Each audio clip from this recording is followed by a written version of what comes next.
எல்லாரும் நல்லா இருக்கீங்களா? இன்னைக்கான பதிவு இன்று புதியதாய் பிறந்தோம் என்று எண்ணி வாழ்க்கையை முழுமையாக வாழ்ந்து பார்க்கும் நம்பிக்கையை பெற வேண்டும். கண்டிப்பாங்க.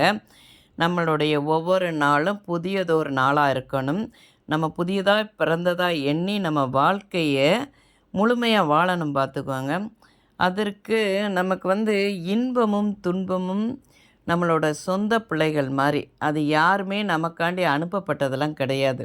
அதனால் வாழ்க்கையில் அது 2ம் மாறி மாறி வரும். நாம் தான் அதை ஒரு சமநிலைக்கு கொண்டுட்டு போய் அதை வாழ்ந்து வாழ்ந்து சாதனை பண்ணணும். அதே மாதிரி பார்த்திங்கன்னா, நம்ம மனசுக்கு பிடிக்காததை எந்த ஒரு விஷயம் பிடிக்கலைன்னா அதை செய்யவே செய்யாதீங்க.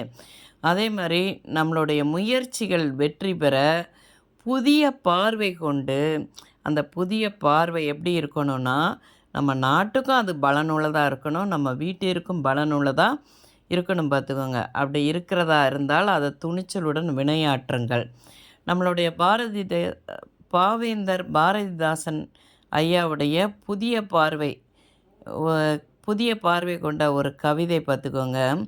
புதியதோர் உலகு செய்வோம், கெட்ட போரிடும் உலகத்தை வேரோடு சாய்ப்போன்னு சொல்லி ஐயா கூறியிருக்கிறாங்க. அது மாதிரி தாங்க நம்மளுடைய வள்ளலார் ஐயா பசித்திரு, தனித்திரு, விழித்திரு 3 தான் சொல்லியிருக்காங்க. பசித்திரு என்பது அறிவு, நம்மளுடைய அறிவு தேடலை குறிக்கும்.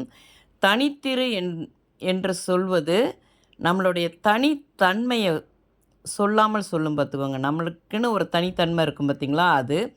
விழித்திரு என்பது நம்ம எந்த செயல் பண்ணுறோமோ அந்த செயலை விழிப்புடன் நம்ம புரிய வேண்டும் பார்த்துக்கோங்க. வள்ளலார் ஐயா அதுக்கு தான் பசித்திரு, தனித்திரு, விழித்திருன்னு 3 தான் பிரித்து சொல்லியிருக்கிறாங்க. இந்த பதிவு உங்களுக்கு பிடிச்சிருந்தால் பார்வதி வீட்டு சமையலுக்கு ஆதரவு கொடுங்க. ஓம் சாய்ராம்.